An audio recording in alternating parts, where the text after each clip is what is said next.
Hi, my name is Frank Schaefer. I'm the author of a new book, Fall in Love, Have Children, Stay Put, Save the Planet, Be Happy. Last week, my wife, Jeannie, that I've been with now for 52 years, had a mild heart attack and had a stent put in. And I have been cooking and cleaning and caring for her and nursing her, and she's going to be fine, thank God. But you know, it brings up a thought in my mind that has so much to do with this new book, and that is, why is it that we're saddled with this idea that women are nurturing and men are all about macho testosterone and all that stuff? You know, this is my dog Zip, and for some crazy reason, men with their hunting dogs and all that other stuff are allowed to be fond of their dogs, even kiss them once in a while, but to be seen as nurturers for one segment of the male population in modern America is seen as kind of weird. But I have an idea, and it's not a very original one because it actually reflects the whole of human history and our evolution.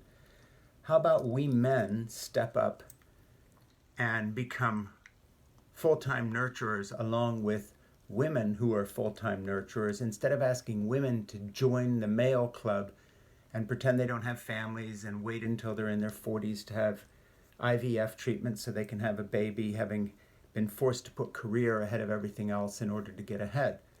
Look, the solution to our work-life imbalance in this culture, as I talk about in this book, is not to make women imitate the worst of male culture, but rather for men to look at our evolutionary history and realize that we're only going to be really happy when we embrace our role as nurturers. This isn't some newfangled thing inspired by touchy-feely, politically correct thinking. This actually is the tradition of the human race. Look, I grew up in a farming community where men and women shared the labor in the fields and the milking the cows and all the rest. There weren't these gender specifics. Older people cared for their children, as I've been caring for my grandchildren for the last 12 years, doing full-time childcare. You know, I am not a touchy-feely kind of soft guy. I do masonry and carpentry. I own a gun. I shoot things. I do stuff. Male roles traditionally in our evolutionary process were nurturers as well as providers, and so were women. It's only in the modern world where we have this crazy division of gender that puts women in one role and men in another, and women have been treated horribly for that. I happen to think women make better leaders than men.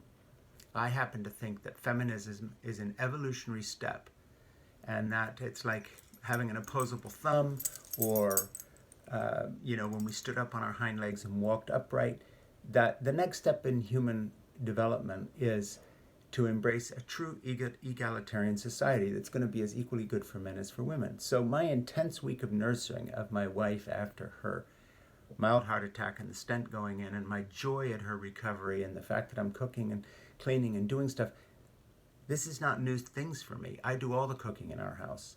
I have divided childcare evenly with my wife with these grandchildren for 12 years, and now I'm doing more of it than she is, not just since her heart attack, but for months. My daily routine involves school pickups. I talk with other parents. Lots of men are stepping up. In fact, what's going on now with the so-called Great Resignation, where so many people are quitting jobs, a lot of this has to do with family imbalance. COVID was like a memo from Mother Nature. Stay home, fall in love, have children, stay put, save the planet. That's the message that so many men seem to have gotten, who now don't want to go back to work. They got a taste for caregiving. It's normal. Men also are caregivers. Step up.